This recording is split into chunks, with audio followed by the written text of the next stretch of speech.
Okay, so Grand Fly here with another sacrifice deck.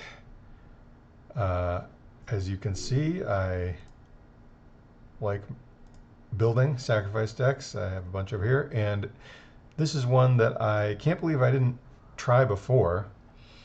This is a mashup of the Moggwarts combo deck with the sacrifice deck. So the Moggwarts combo, for those who don't know, is Putrid Goblin, first day of class, and a sacrifice outlet. So what you do, you play first day of class, sacrifice the Putrid Goblin, it comes back with a -1/-1 counter on it, but since first day of class is in effect, it gets a +1/+1 counter, they counteract, so it's just back to being a 2/2, and then you can do it again infinitely if you have a sack outlet. So the normal combo is to pair this with Skirk Prospector to get infinite mana, and then win with either a makeshift munitions or matron, which gets these two pieces and also gets Flame Wave Invoker. And then you have infinite mana, so you activate Flame Wave Invoker a bunch. Pretty cool combo.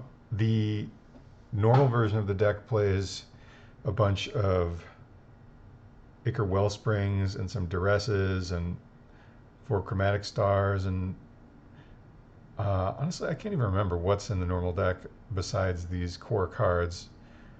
But I've played against it, and it just seems like a lot of the time, first of all, they're really relying on comboing to win, and they just spin their wheels so much cycling through the deck. So I've never been a huge fan, but I realized,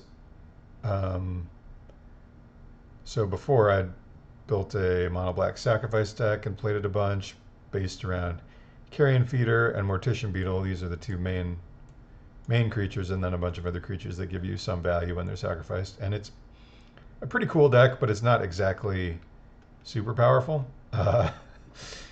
But why not combine it with the Moggwarts combo? Because they all actually fit together. All the pieces fit together pretty well.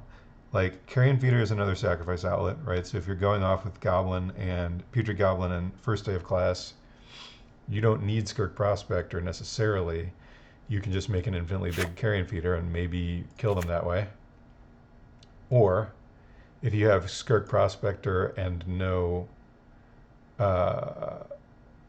mana sink for all your mana, you still can make an infinitely big Mortician Beetle because you're doing infinite sacrifices. So there's just a lot of like natural overlap between those two things. The mono black sacrifice deck used to play Unearth in a few copies, which the Moggwarts deck plays a bunch because it needs these creatures to combo with. And then Putrid Goblin just kind of is good with Carrion Feeder and Mortician Beetle in general because you can just, it's 2 sacrifices for each of these. So that's the base of the deck. It's kind of embarrassing that I didn't try this earlier because this combo's been around for a long time. I was just I hadn't been playing Magic for a while, and then I just took a look at the new set to see if there were any cool cards, and I had started brewing with Mordor Trebuchet and the Sacrifice Shell, but then I kind of got distracted and wanted to try this because I think it seems pretty strong to me.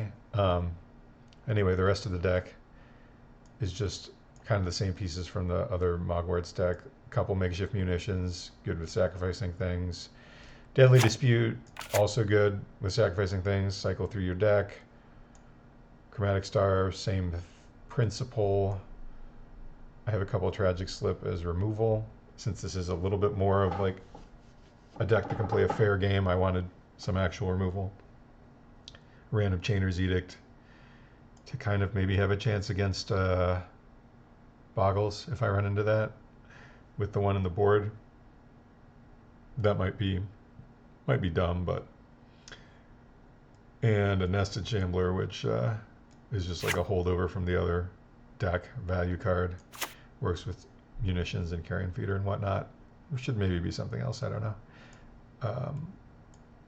These cards are all questionable. I think, but the rest of it I think is definitely, you want all 4 ofs of these and 2 munitions. Anyway, 18 lands. I haven't played this in a league yet, or at all really, so I'm not exactly sure what the right mix is. I already entered the league as of this recording, so I'm realizing now I should probably just play 4 Great Furnace and maybe 1 more red source instead of the black, but you know, the mana needs a few tweaks, but I think it's generally good like that. So sideboard, the standard builds play a couple Introduction to Prophecy to get with first day of class, because sometimes you have to fire it off without having fully assembled the combo. Or maybe you have the combo but you don't have an outlet for the infinite mana. So this can give you 3 looks at either a matron or the invoker. So I guess I am playing 2, but I kind of think maybe you don't need to in this version, because I don't think you'll have to, like, you're not as all in on first day of class finding you the win, because theoretically you already have maybe some pieces that could win, or you can just like outvalue them. And I don't really want to play 2 in the board because it's, you know, only good with this card. But for now I'm playing 2. Anyway, Chainer's Edict for Boggles essentially, and you know, it could be good against the blue-black deck that plays 5/5s. Cast in the Fire, good against any small creature deck. Doubles as artifact removal. People are playing tons of this card now, and it is pretty strong. A couple Duress against other combo decks, or Boggles, or I don't know exactly what I would bring this in against. We'll see. Karkland Shaman, tutorable with Matron, good against, you know, small creature decks. Pretty self-explanatory there. Gorilla Shaman for affinity and maybe other stuff. Pyroblast for blue, Nile Spellbound for graveyard decks. Pretty straightforward, so we'll try this out in a league and see how it goes.